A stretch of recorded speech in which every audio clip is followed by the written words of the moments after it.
금융위는 오늘 보고를 통해서도 확인하겠지만 금융위의 공적 기능, 공익적 역할을 얼마나 충실하게 잘하나, 이게 제일 핵심인 것 같습니다. 하여튼 가급적이면 사람들이 얘기하는 바대로 생산적 금융으로, 또 많은 사람들이 공정하게 금융 접근권을 가지는 포용 금융으로 금융 제도가 좀 발전돼야 되겠다는 생각을 합니다.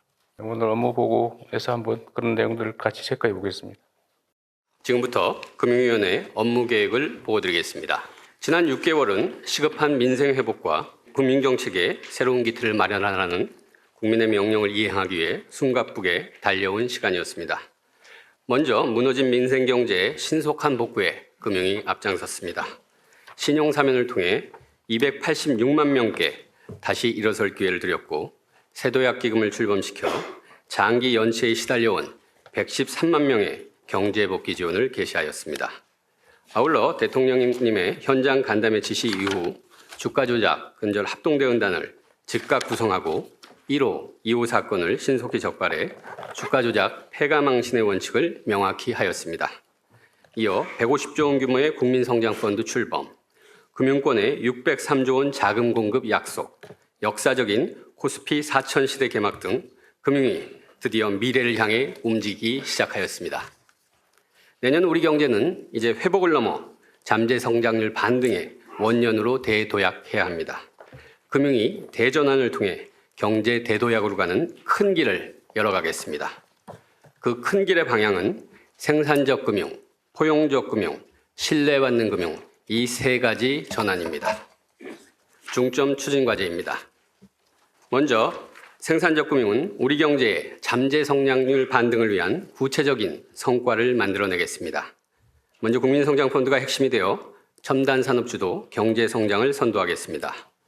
글로벌 투자 전쟁에 맞서 공공과 민간이 함께 매년 30조 원씩 5년간 총 150조 원의 자금을 대한민국 20년 성장 동력에 집중 지원하겠습니다. 1차 메가 프로젝트로 AI, 반도체, 2차 전지 등 지역과 산업 생태계 전반의 경제적 파급 효과가 큰 7건을 후보군으로 선정하였으며, 금융산업계가 협력하여 또 한 번 대한민국의 성공 신화를 이루어내겠습니다. 또한 자금의 40% 이상을 지역 산업에 투입하여 지역이 성장의 수혜자가 아니라 성장의 주체가 되도록 하겠습니다. 성장의 과실을 국민들과 함께 나눌 수 있게 국민 참여형 펀드도 조성하겠습니다. 다음으로 정책과 민간의 금융 역량을 결집해 자금의 물꼬를 부동산, 수도권, 대출 중심에서 기업, 지역, 투자 중심으로 확실히 바꾸어 나가겠습니다. 정책금융의 지역 비중을 45%까지 확대하고 더 많은 자금이 더 좋은 조건으로 지역에 도달되도록 하겠습니다. 정부와 금융권이 생산적 금융 협의체를 구성하여 금융권의 역량 강화와 성과를 이끌어내겠습니다. 은행은 기업의 생산적 자금 공급자로, 증권사는 모금 자본을 책임지는 진정한 IB로 거듭나도록 매월 금융권의 추진 상황을 점검하고 현장의 걸림돌 규제를 개선하여 생산적 금융의 경쟁력을 제고하겠습니다. 자본시장은 혁신 성장의 핵심 플랫폼입니다. 코스피 4000 시대를 이어나가 자본시장 활성화를 지속 추진하겠습니다. 합동대응단 상시와 과징금 상향 등 엄정 제재를 통해 주가 조작 원스트라이크 아웃이 감시, 적발, 제재 전 단계에 뿌리내리도록 하겠습니다. 주주보호 원칙의 확산을 위해 자사주, 합병, 공시 등 자본시장 곳곳에 더 공정하고 투명한 제도를 적용하겠습니다. 마지막으로 국민과 기업이 함께 성장하는 자금 선순환 체계를 이루기 위해서는 혁신 기업의 요람인 코스닥 시장이 제 역할을 해야 합니다. 코스닥의 역동성과 투자자 보호를 강화하여 신뢰와 혁신을 함께 제고하겠습니다. 창업, 벤처, 중소기업의 성장자금 조달 수단을 확대하고 국내 중시에 대한 투자 요인을 강화하는 방안도 병행하겠습니다.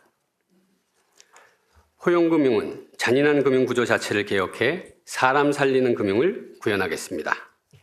우선 저신용자로 분류되는 분들의 고금리 문제를 개선하겠습니다. 먼저 3에서 6%대의 저금리 서민금융 상품을 새로이 공급하겠습니다. 연체자가 유일하게 받을 수 있는 대출인 불법 사금융 예방 대출은 금리가 15.9%로 너무 높았습니다. 이를 성실 상환 시 5에서 6.3%로 대폭 인하하겠습니다. 기초생활수급자, 차상위 계층 등을 위한 생계자금 대출을 마련하고 채무조정 성실 상환 대출도 3배 이상 늘리겠습니다. 청년에 대해서는 능력보다 가능성을 보겠습니다. 기존 대출 상품이 거절된 청년도 학원비, 창업준비금 등 사회 진입에 필요한 준비자금을 지원받을 수 있도록 청년 전용 마이크로 대출을 신설하겠습니다. 우선 시범 도입하고 적극 확대해 나가겠습니다. 정책 서민금융에서 신용을 쌓아 제도권 금융에 안착하는 구조를 만들겠습니다. 가장 문턱이 낮은 정책 서민금융을 상환하면 금리와 한도가 좋아지고 은행 신용대출인 징검단리론으로 연계해 드리겠습니다. 아울러 공적 인프라로서 금융권의 서민금융 역할을 강화해 중금리 대출과 서민금융 출연 규모를 대폭 확대하겠습니다. 장기 연체와 고강도 추심의 문제도 개선하겠습니다. 우선 채무 조정을 내실화해 연체의 어려움을 빠르게 덜어드리겠습니다. 세도약기금은 새출발기금과 달리 고소득자를 원천 배제하고 7년 이상의 장기 소액 채무를 갚지 못하는 정말 어려운 분들의 재기를 돕는 프로그램입니다. 속도감 있게 지원해 나가겠습니다. 이에 더해 앞으로는 금융회사 자체 채무 조정과 특례 채무 조정을 활성화해 장기 연체 발생 자체를 사전에 방지하겠습니다. 다음으로 금융권의 장기 과잉 추심 관행도 구조적으로 막겠습니다. 과잉 추심 경향이 있는 영세 대부업체가 금융권 대출을 추심할 수 없도록 하고 기계적으로 시효를 연장하거나 대부업체에 넘겨 끝까지 추심하는 금융회사의 관행도 억제하겠습니다. 불법 사금융에 대해서는 한 번의 신고로 추심 중단, 대리인 선임, 계좌 정지, 수사 등 모든 조치를 받을 수 있는 원스톱 보호 체계를 구축하고 피해 확산을 제도적으로 방지하는 법 개정도 추진하겠습니다. 평생토록 든든한 자산 형성과 금융교육도 챙기겠습니다. 청년은 종잣돈 마련이, 고령층은 생활자금 마련이 가장 큰 걱정일 것입니다. 내년 6월 청년 미래 적금이 출시됩니다. 중소기업, 소상공인 청년을 우대하여 초기 자산 형성을 강력히 지원하는 상품입니다. 고령층은 보유주택을 활용해 생활자금을 안정적으로 확보할 수 있도록 취약계층과 인구 감소 지역을 중심으로 주택연금의 보장을 확대하겠습니다. 다음으로 맞춤형 금융교육을 통해 청소년부터 중년, 노년기에 이르는 생애 주기별 금융 역량을 적기적소에 제공하겠습니다. 신뢰받는 금융을 위해 금융정책의 기본인 시장 안정과 소비자 보호를 일관되게 추진하겠습니다. 가계부채, 부동산 PF 등 잠재 리스크를 면밀히 모니터링하고 선제적 시장 안정 조치를 통해 금융시장 안정을 흔들림 없이 지켜나가겠습니다. 또한 금융범죄로부터 금융소비자를 철저히 보호하겠습니다. 징벌적 과징금 도입으로 해킹 재발을 막고 금융회사에게 보이스피싱을 예방할 책임을 부과하겠습니다. 마약, 도박, 초국경 범죄 등에 대해서도 금융 차원의 대응을 강화하겠습니다. 끝으로 국민생활 체감형 금융정책을 지속 발굴해 추진해 나가겠습니다. 사망보험금 유동화 혜택을 요양 헬스케어로도 받을 수 있게 확대하고 치매 가정의 걱정을 덜어드리는 보험과 신탁을 활성화하겠습니다.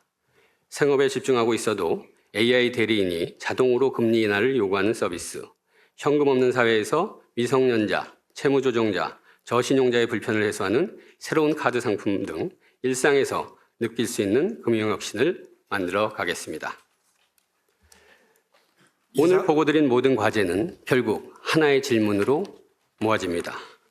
금융이 과연 국민의 삶에 도움이 되고 있는가? 이 질문에 대해 금융위원회는 내년에도 현장에서 발로 뛰면서 속도감 있게 국민 여러분께서 체감하실 수 있는 변화를 만들어 성과와 결과로서 답하겠다고 약속드립니다. 이상으로 보고를 마치겠습니다. 감사합니다. 아주 준비를 잘하신 것 같네요. 일단 이 PPT 자료에 있는 것부터 먼저 한두 개 물어보겠습니다. 코스닥 시장 신뢰 제고, 또 혁신 제고, 이게 혁신 기업을 위해서 중요하다 이렇게 얘기하시는 거죠? 네. 근데 이번에 코스닥 시장이 그 코스피 상승률에 한참 못 미치게 상승했죠. 네, 저 코스피보다는 상승률이 떨어졌습니다. 어느 정도예요? 상대적으로? 그러니까 코스닥이 코스피가 올해 66, 전반 저점 대비 네, 코스피는 대개 한 70%, 예, 60% 후반에서 70%. 그 정도 네, 왔다 갔다 하고 있는데 네. 코스닥은 어땠어요? 코스닥은 한 30% 정도로 기억을 하고 있는데요. 30%대밖에 상승을 절반밖에 네, 못 올랐다는 얘기래요. 네, 그런데 이 코스닥 시장에 대한 불신이 있지 않습니까? 네, 그 불신의 핵심은 부실하다. 언제 저거 동전주 될지 모른다. 그 다음에 주가 조작이 많다. 그죠? 네, 뭐 그런 것 같아요. 근데 그런 문제, 그 다음에 우리는 시장에 한번 진입하면 절대로 웬만해서는 퇴출이 안 되잖아요. 그러니까 이게 너무 많다, 종목이. 그래서 새로운 좋은 종목들이 성장하기 어렵다. 뭐 그런 것도 있는 것 같은데. 대책은 어떤 거예요? 네. 말씀 주신 대로 결국 신뢰를 먼저 높일 거냐, 혁신을 더 북돋을 거냐인데 그 벤처기업 쪽에서는 혁신의 문호를 더 많이 열어달라 이렇게 하고요. 투자자들은 일단은 부실한 것들을 빨리 내보내서 그래야 그 공간이 열리기 때문에 혁신이 될 수 있다. 그래서 저희도 이제 두 가지를 다 보는데요. 특히 이 부실이나 실력이 검증되지 않은 기업들은 빨리 퇴출시킬 수 있도록 상장 폐지 절차를 간소화하고 상장 유지 요건 자체도 그러게요. 일단은 그 상장 폐지든 정리하는 거는 제가 대통령 취임한 후에 제일 먼저 갔던 게 증권거래소인데 네. 그때도 그 얘기 했거든요. 좀 진척이 있었어요, 그 사이에. 지금 6개월 지났는데. 네, 그래서 금년에 지금 양시장 보면은 그 상장 폐지가 예전에는 한 3년간에 한 15건이었다면 지금은 한 40건? 뭐 그 정도로. 지금 올해 후반기에 네, 네. 40건이나 퇴출됐다는 거예요? 상장 폐지 결정을 했기 때문에 예, 실제로 이제 거기서 절차를 밟아서 가긴 하지만 네. 그 폐지 결정이 최종적으로 난 건 몇 개나 돼요? 38개. 엄청나게 많이 정리했네요. 원래 그거 하면 주식 주주들이 막 데모하고 막 그러잖아요. 소송 들어갔어요? 마이크 대고 얘기하십시오. 소송 불사하고 퇴출을 많이 시키라 하니까 저희 예상한 대로 소송이 들어가 있는데요. 소송 대응하면서도 부실 기업은 바로 퇴출을 시키도록 그렇게. 네, 소송이야 뭐 불가피한데 여하튼 보유 주주들 입장에서야 그게 사라지면 영원히 희미한 꿈마저 희망마저 사라지는 거잖아, 그죠? 그러니까 대응하는 건 당연한 건데 그래도 그런 걸 좀 정리를 해야 시장이 정상화될 길이 열리겠죠. 네. 그거 하나고 시장 정상화. 그러니까 이 종목들 정리하는 것도 해야 되고 그 주가 조작이나 부정거래 이런 거는 어떻습니까? 그건 코스피나 코스닥이나 다 해당되는 거긴 한데 1호, 2호 두 개 지금 적발한 거예요? 네, 맞습니다. 너무 작은 것 같은데. 지금도 저희들이 심사하고 있는 것들이 다 있고요. 계속 하고 있어요. 네, 네, 네. 1호, 2호 말고 또 추가적으로 증권사에서 또 네. 고위 임원이 사실은 그 상장 같은 거 할 때 미리 정보를 입수해 갖고 그거를 이제 친족이라든지 이런 쪽에 돌린 부분도 저희들이 잡아내서 그것도 그래요? 압수수색 들어갔습니다. 네. 하여튼 이게 대한민국 주식시장이 사실 기업들 실력은 절대로 나쁘지 않은데 똑같은 실력을 가지고 있는 기업인데 우리 주식시장에 상장되면 평가가 60% 정도밖에 못 받는다. 황당한 일이잖아요, 그렇죠? 네. 그래서 성과가 많이 나긴 났는데 개선이 많이 되긴 됐는데 여전히 지금 저평가 객관적 수치로 보면 저평가 상태고 그 중에 제일 큰 원인은 자중간 시장의 투명성에 대한 불신인 것 같아요. 그래서 이거는 좀 최대한 힘을 좀 기울여 가지고 한국 시장에서 주가 조작이나 부정거래 하면 망한다, 폐가 망신한다라는 걸 진짜 확실히 보여줘야 됩니다. 그래야 주가가 정상화돼요. 근본적으로는 국내 주식시장에 대한 불신이 사실은 외환에까지 영향을 주고 있다는 거 아닙니까? 자, 또 하나는 그냥 이거 금융 채권들, 그러니까 우리가 민간 분야에서 민간인들끼리의 채권 문제도 있고 금융기관들의 채권 관리 문제도 있는데 지금 우리 법률상 이상한 특례를 만들어가지고 금융기관들은 채무 관련 소송을 쉽게 할 수 있게 지금 만들어놨죠. 네. 송달 간주 제도도 많고. 그러니까 이 채무자들은 송달됐는지도 모르는데 판결 나버리는 경우가 많다는 거 아니에요. 그 인지도 깎아주고 있다고 그러죠. 소송 인지. 인지도 굉장히 저렴합니다. 금융기관에 왜 인지를 깎아주고 소송도 채무자한테 불리하게 제도까지 바꿔가면서 할까요? 그게 타당성이 있는 건가요?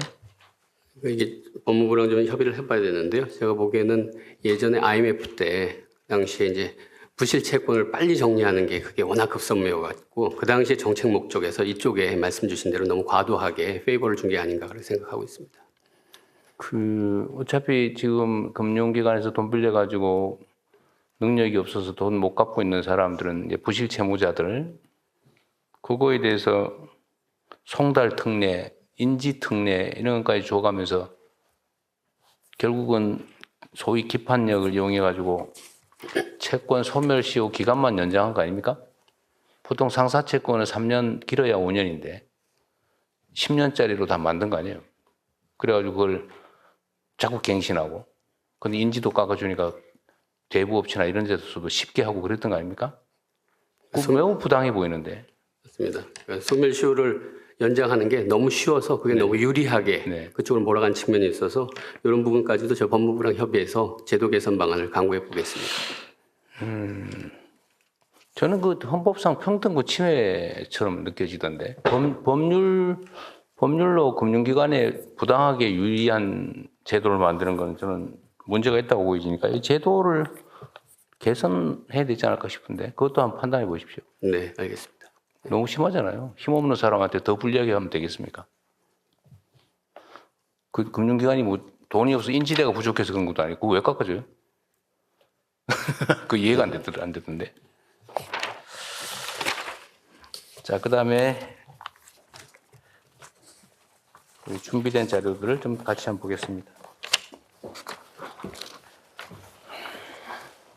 야간 생산적 금융으로 또 포용적 금융으로 전환해야 된다는 건 정말 중요한 과제인데 이게 말만이 아니고 진짜 실행이 좀 돼야 되겠습니다. 네.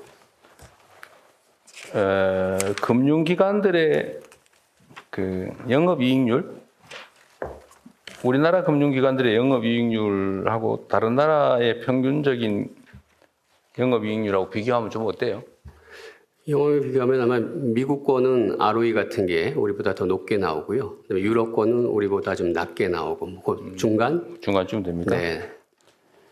미국은 약탈적 경향이 좀 강하잖아요. 네. 유럽은 그 반대고.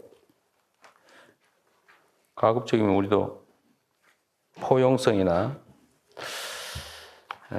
생산적 금융으로의 전환을 좀 더 강화해야 될 것 같은데 특히 생산적 금융 이 측면에서요. 그러니까 영업 행태, 영업 양태로 볼 때 우리는 주로 땅 짓고 헤엄치기식 그러니까 담보, 땅 담보, 집 담보 잡고 돈 빌려주고 이자 먹기 이게 주축인 거 맞아요? 맞습니다. 은행권의 가계대출의 한 70%가 주담대거든요. 근데 그게 어떻게 보면 가장 편하고 안전하고 돈이 잘 되고 네. 왜냐하면 떼일 염려가 적으니까 너무 그쪽으로 편중되니까 그게 이제 과연 한국 경제 전체에 과연 어느 정도 도움을 주고 있는지 그러니까요. 그게 원래는 예를 들면 기업 영역에 생산적 영역에 그야말로 돈이 흘러가야 되는데 이게 전부 소비 영역에 민간 소비 영역에 다 물려 있다는 거 아닙니까? 어쨌든 이런 점은 우리나라가 좀 심하죠. 네, 그렇습니다. 그래서 이것도 시정을 좀 해야 되는 게 맞는 것 같아요. 그래서 저희들이 이번에 이제 은행들의 유인을 어떻게 바꾸냐면 주택담보대출로 가는 위험 가중치를 종전보다 더 높여버리고 네. 주식이나 이런 쪽에 더 위험하게 가는 가중치는 좀 낮춰서. 낮추고. 근데 국제 기준에 그게 부합되지 않는 게 아니거든요. 네. 국제 기준 부합되면서 그런 쪽으로 좀 방향을 바꿔 나가고 있습니다.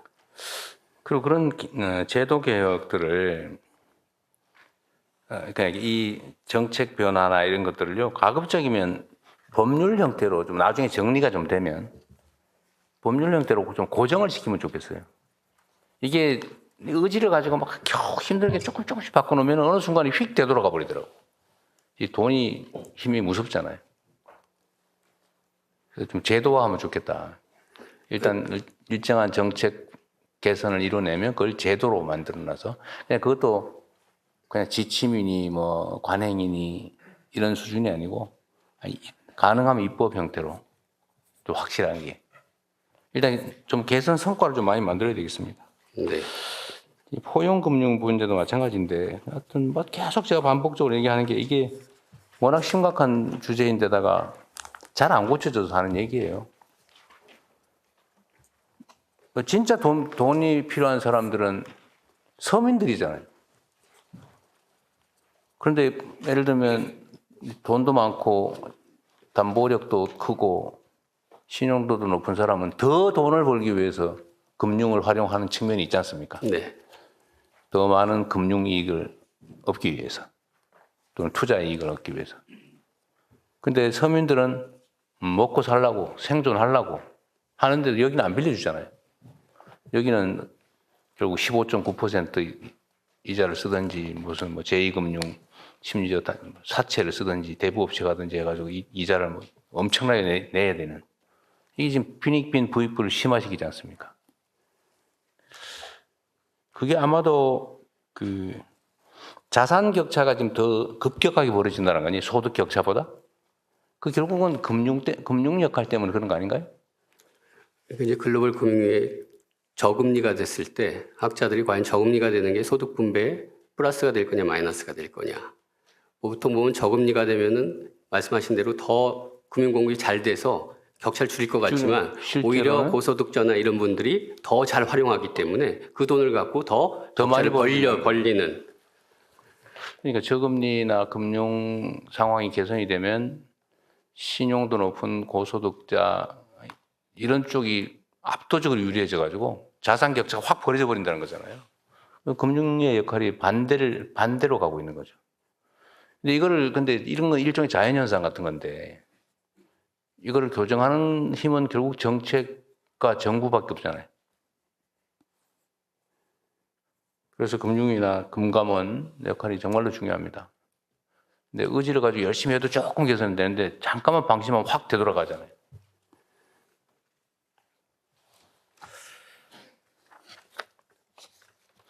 (3) 내지 6.3%의 낮은 금리의 서민금융을 제공하겠다고 하셨는데 방법은 뭐고 규모는 얼마 정도예요? 네, 지금 그게 이제 불법 사금융 대출이라고 네. 사실 이건 거의 아무것도 안 보고 진짜 급하신 분들이 와서 돈을 받아가는 겁니다. 지금 현재 있고요. 15.9%. 네네, 100만 원 받아가실 수 있습니다. 아, 15.9%에 빌려주는 금액 최대 대출한다고 100만 원이에요? 맞습니다. 네. 세상에. 근데 이제 뭐 절대액은 좀 작기 때문에 이자가 이거는 당장 불법으로 가는 걸 막기 위해서 심사 같은 거 안 하고 거의 그냥 바로 드리는 거고 이제 그렇긴 하는데 그게 있는데 말씀하신 대로 15.9라는 그 자체의 상징성도 있고 결국 부담이 되기 때문에 이걸 어떻게 바꿔나갈 거냐. 그래서 저희들이 일단은 12.9%, 12.5% 뭐 하고 9.9% 사회적 배려자는 9.9%를 1차적으로 낮춰줍니다. 네. 그다음에 이분들이 이제 1년이나 2년 뒤에 그거를 상환하시면 그때 그동안의 이자를 반을 다시 되돌려드립니다. 아, 제대로 다 갚으면 일부러 되돌려주면 그것도 네네. 괜찮은 새로운 방식이네요. 네, 네. 제 날짜에 정상적으로 갚으면. 네, 그렇습니다. 그러니까 어떻게 보면 자기가 디폴트 위험이 없는 거를 증명한 게 되는 거예요. 네. 그러니까 그만큼은 다시 저희들이 되돌려주는 거죠. 요거는 그런 식으로 운영할 거다. 15.9를 일단 받는데 원리금을 딱 또박또박 다 내면 마지막에 낼 때 3 내지 6.3%로 계산한 나머지를 돌려주겠다. 네. 그리고 그렇게 돌려줄 게 아니라 까줘야 되는 거 아니에요? 마지막 2번은 면제해 준다든지. 뭐 그런 뭐 방법론은 예, 네. 그렇게 하고요. 그래서 이제 그렇게 하고 나서 거기서 끝나는 게 아니라 이렇게 상환했다는 기록이 생기면 이제 신용도가 올라가야 되잖아요. 네. 그러니까 이분들을 별도로 저희들이 그 500만 원짜리 프로그램으로 빌릴 수 있는 거를 이제 만들어서 거기가 4.5%짜리 그걸로 해서 한번 다시 한번 네. 돈을 빌릴 수 있게 하고 거기서 이제 더 잘 되시면 은행권으로 저희들이 연계해서 뭔가 신용이 쌓이고 점점 사다리가 생기고 그래서 이 정책금융과 은행권이 같이 연결돼 있는 그런 메커니즘을 좀 만들려고 하고 있습니다. 은행에 가서 3천만 원을 대출 받으려면 최소 경력을 한 2, 3년은 쌓아야 되네요. 여기서 이제 그 정도, 네네. 없는 것보다는 낫겠네. 그리고 또 한 가지는 이렇게 이제 금융기관이 손해 안 보는 방식까지 손해 안 보는 방식이잖아요, 이거는요. 그런데 금융기관도 공적 기능을 해야 될 거 아닙니까? 그리고 원래 이자율이라고 하는 데에는 그 그러니까 못 갚는 사람, 일정 비율에 못 갚는 사람을 다 계산해 넣은 거잖아요, 비용으로. 네. 그래서 저는 그런 생각이 들던데, 이자에는 그러니까 빌려갈 사람들 중에서 못 갚는 사람들을 다 예측을 해가지고 통계적으로 그 비용으로 다 하고 대손 충당금이라 그럽니까? 그 다 쌓잖아요. 네. 그러면 못 갚는 사람, 그러니까 못 갚는 사람은 이 비용으로 금융기관은 다른 대출자들한테 다 전가를 해놓은 상태인데 실제 이제 손해가 발생한다, 즉 연체를 한다. 그럼 그건 연체 당해서 아예 못 받아도 손해가 아닌 상태 아니에요? 근데 이제 계산 방식이 부도율이 있고 곱하기 회수율이 있습니다. 회수율. 그거까지 다 계산한 네, 거예요? 네, 그거까지 다 계산했기 때문에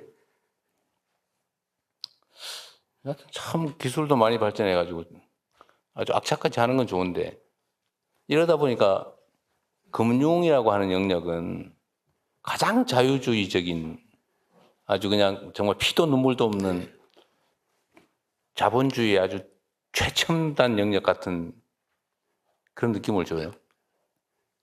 근데 이게 바람직한 것도 아니잖아요. 정책적으로 보면. 금융도 역시 사회의 한 부분이기 때문에 지속 가능하게 가야 되는 거고요. 네. 그다음에 사회의 수준에 따라서 금융권에 요구하는 어떤 공공성이라든지 다양한 것들이 사회 전체를 보면 계속 올라가고 있습니다. 근데 그런 의식이 너무 부족한 것 같은데 여하튼 우리 정부에서는 최소한 금융이라고 하는 게 개인이 내가 노동해서 번 돈 빌려주고 받고 이런 게 아니고 국가 발권력을 이용해서 그리고 다른 사람들 영업을 못하게 막아서 특권적 지위에서 하는 특별한 영업이잖아요. 즉 개별 금융기관 자체 또는 그 구성원들의 개인적 노력만으로 만들어지는 게 아니다. 그죠? 네. 국가 사무를 대신하는 측면이 있잖아요. 거기서 이익을 보면 거기에 상응하는 책임도 져야 된다. 라는 점을 좀 분명하게 해야 될 것 같습니다.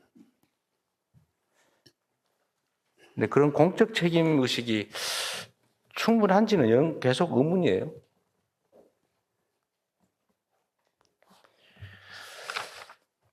상시 채무 조정 제도 내시라도 꼭 필요한 일이겠고요. 하여튼 연체 채권에 대해서 우리 사회가 너무 가혹해요. 그건 원래 비용으로 당연히 발생하는 것이고, 그건 적절하게 정리를 하는 게 사회 전체를 위해서도 필요하잖아요. 금융기관이 연체자 이런 부분들을 사실은 이제 고객이었던 거거든요. 그리고 계속 고객 관계인데 그게 아니라 결국 수익을 계속 창출하는 대상으로 보다 보니까 그런 측면에서 말씀하시는 그런 부작용들이 많이 있는 것 같습니다. 어쨌든 너무 가혹하게 추적하는 것보다는 적절한 선에서 정리를 해주고 그 장기 연체 채무자들도 정상적인 경제 활동을 할 수 있게 하는 게 국가의 경제 잠재력을 복구하는 길이기도 하겠죠. 그리고 조기에 그걸 빨리 조정하는 게 훨씬 더 효과적입니다. 저 장기로 끌고 가서 나중에 수습도 안 되는 경우 되면 사회도 힘들고 개인도 힘들고 그렇습니다. 정부도 힘들죠. 그것 전부 다 이제 재정적으로 지원해야 되니까요.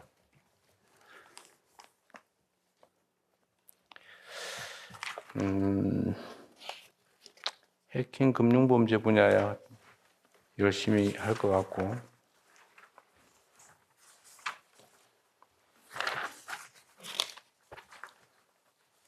주가 조작 근절 합동 대응단은 인력 규모나 뭐 이런 건 문제 없어요? 사실 좀 부족하긴 부족합니다. 지금 37명이거든요. 너무 적은데. 네.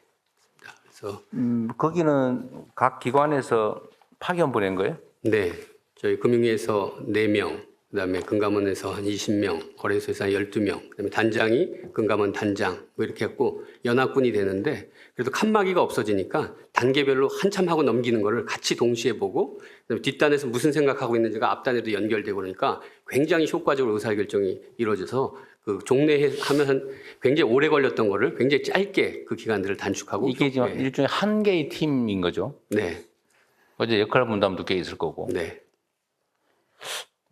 한두 팀을 더 만들어 보는 건 어떠세요? 저도 그렇게 그래가지고 팀별로 경쟁도 좀 시키게. 저희들도 그렇게 이 기능을 지금 뭐 실무적으로 물어보면 뭐 포렌식이라든지 이런 거 할 때도 굉장히 많이 필요하고 뭐 그래서 그렇게 해주시면 저희가 1호, 2호 사건이 아니라 10호, 20호, 50호까지 잡아내겠습니다. 이거는 정말 탈탈 털어가지고 아예 꿈도 못 꾸게 만들어야 되는데 초기 대응이 중요하거든요. 있는 걸 잡겠다는 생각을 하는 게 아니라 아예 원천 봉쇄를 해버려야 돼요. 네, 초기에 인력 투자를 좀 많이 해줘야 되는데. 금감원에서 하신 말씀 하십시오. 네, 저 경쟁 체제를 대통령께서 말씀해 주셔서 금감원에도 사실은 이게 합동대응단에서 약간 지연되는 부분이 뭐냐면 포렌식 하는데 시간이 굉장히 많이 소요되고 있습니다. 근데 그 포렌식 장비나 그 종류별로 여러 가지가 많이 사용돼야 되는데 그리고 요즘은 적법 절차 때문에 변호인 입회들이 굉장히 많이 있습니다. 근데 웬만한 그 데이터 큰 용량 같은 경우는 거의 3일, 4일 동안 포렌식을 하는 것만 매달려 있어야 됩니다. 근데 그 인력 자체가 합동대응단은 투입할 수 있는 게 한계가 있어서 만약에 경쟁 체제를 하신다면 금감원에다가 비슷한 거를 넣어서 같이 돌리셔도 매우 효율적으로 돌아갈 것 같습니다. 금감원에? 예, 저희가 포렌식 장비나 이런 부분의 인프라들은 금감원에 굉장히 많이 잘 구비되어 있습니다.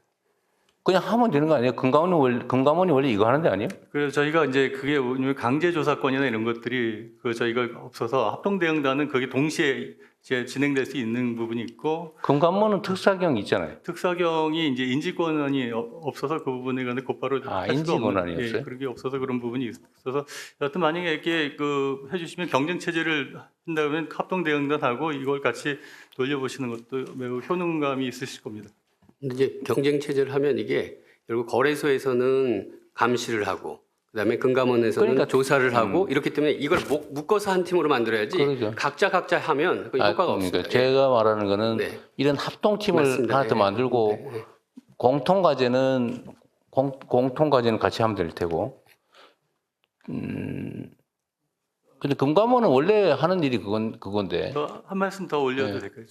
그러다 보니까 저희가 조사국 하나가 지금 파견을 나가 있습니다. 그러다 보니까 일반 조사 관련된 부분이 저희가 2달 이상 적체가 돼 있는 상태, 인력이 그만큼 빠져나가서 일반 그 자본시장의 그 투명성 관련된 걸 조사하는 그 기능이 약 20 몇 프로가 지금 인력이 줄어든 그런 상태에 처해 있거든요. 자체 역량은 줄어들었겠죠. 네네, 그런 문제가 있습니다.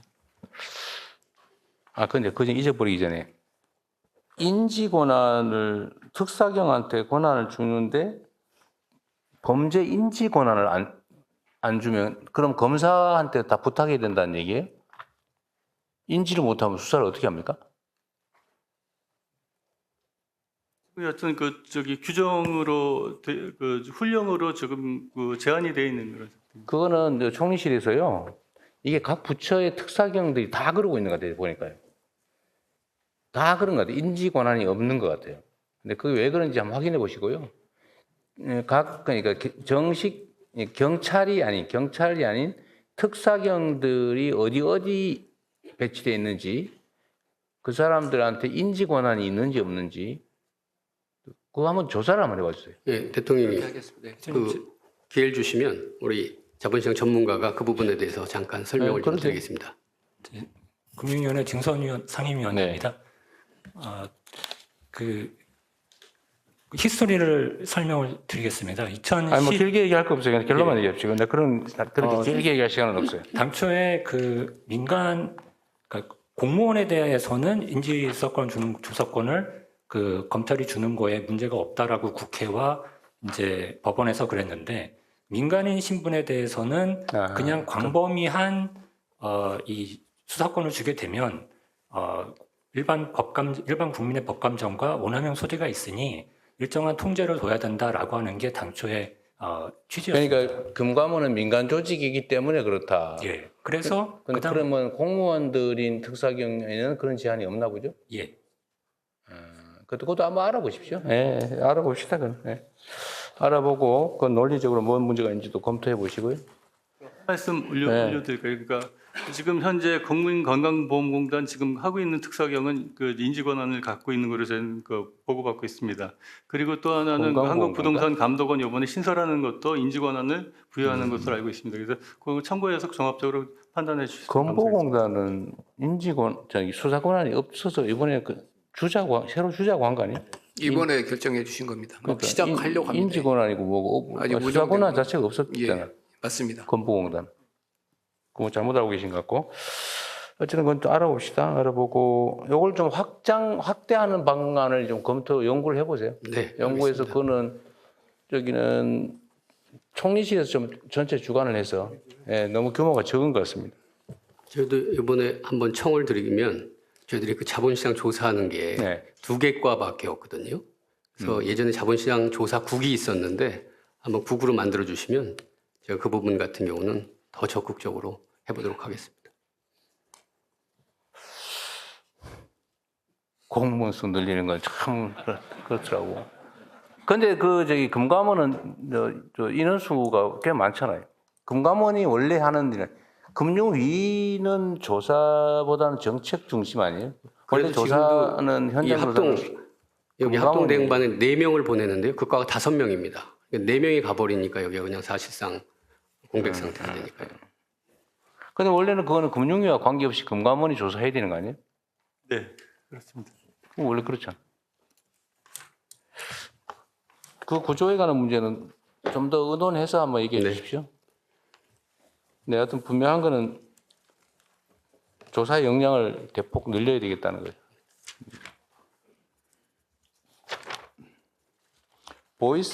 보이스피싱은 이건 금감원 일은 아닌 것 같은데. 보이스피싱을 막기 위해서 무슨 앱을 만들어 가지고 이건 금융기관이 할 일은 아닌 것 같네. 통신사가 할 일인 것 같긴 한데. 그래도 지금 저희들이 보이스피싱 AI 플랫폼이라고 그래서요. 네. 그 센터를 만들어서 그 예전에는 각각 개별적으로 움직였다면 네. 이제 모든 정보가 거기 모이기 때문에 서로 다 공유를 하고요. 그러면서 굉장히 신속하게 차단할 수 있고 연계되는 것도 차단할 수 있고. 통신사하고 그러면 협력을 해가지고 일정 패턴의 이 번호의 통신은 보이스피싱의 우려가 높으면 인공지능으로 검색해서 통신사에 차단 요청하고 뭐 그런 시스템을 만든 거예요. 일단은 지금 금융기관인데 통신사는 갖고 있는 법적 근거가 있어야 됩니다. 그래서 이제 그 부분을 더 확대하면 통신사는 우리가 주는 것보다 거기서 번호를 받으면 그 번호들을 갖고 계좌랑 이것까지 다 연결할 수 있기 때문에 그런 측면에서 굉장히 효과적이 될 수 있습니다. 금융기관은 잘 모르겠는데. 알겠습니다. 넘어가죠.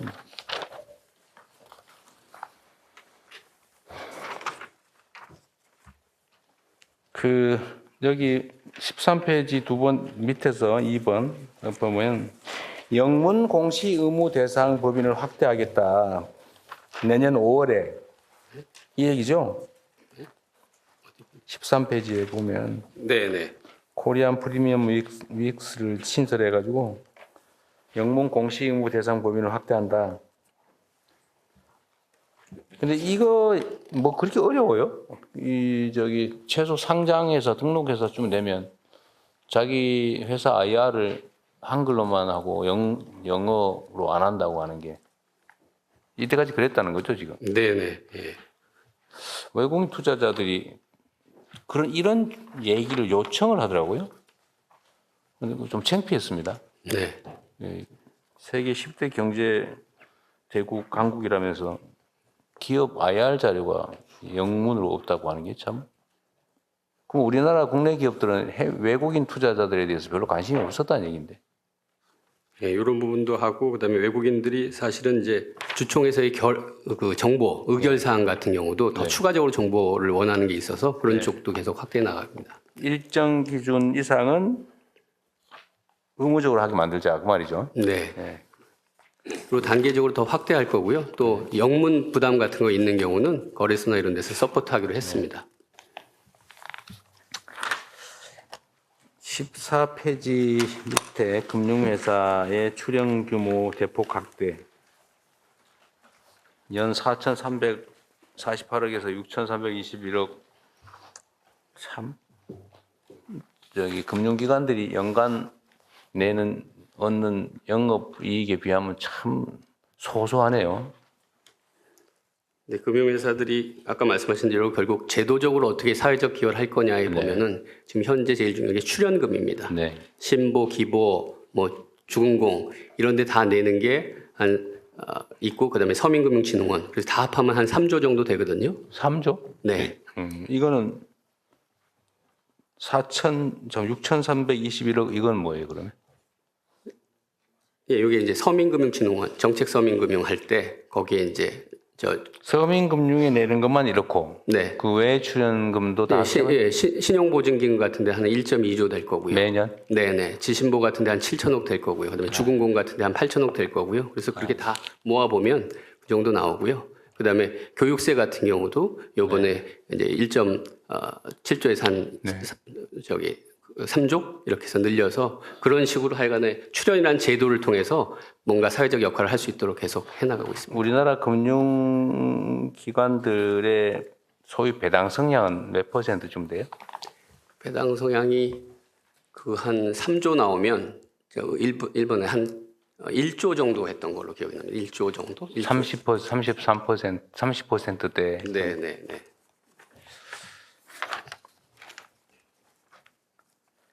16페이지 밑에 재기 지원 카드 상품 신설 이런 게 있네요. 네. 이런 게 일종의 이제 상생인데요. 네. 그러니까 카드사 같은 경우 저기 소비 쿠폰 하면서 그거 갖고 돈 벌면 안 된다 그래서 거기서 자기들이 200억이나 300억 이제 출연을 해주면 그 돈을 갖고 불려서 레버리지를 해서 저기 연체에 있었던 중저신용 소상공인들은 카드를 못 만들거든요. 네. 그래서 그분들을 위한 전용 카드를 만들고 손실은 거기서 흡수하겠다 이런 제도가 되겠습니다. 몇 명 정도예요, 이렇게 하면? 예, 제가 그 숫자는 월 10만 원 한도. 그거는 저기 체크 카드 네. 쪽이고요. 요 밑에 카드사 재원을 바탕으로 중저신용자. 헥살론 카드 발급을 한다. 네. 그러니까 200억에서 300억 하면 이제 레버리지를 하면 한 1,000억이나 이렇게 되니까 그 부분의 혜택을 받을 수 있습니다. 금융의 영역의 역할이 점점 커져가잖아요. 산업 분야보다. 우리는 앞으로 점점 더 그렇게 될 텐데 그 속에서도 좀 최대한 공정하고 투명하고 좀 포용적인 힘세고 돈 많이 가지고 신용도 높은 사람만 사는 세상이 아니라 좀 힘없고 약하고 좀 덜 가진 사람들도 함께 살 수 있는 그런 세상을 만들어야 되지 않습니까? 금융위, 금감원도 각별히 고려해 주시기 바랍니다. 자, 긴 시간 고생하셨습니다. 네. 마치겠습니다.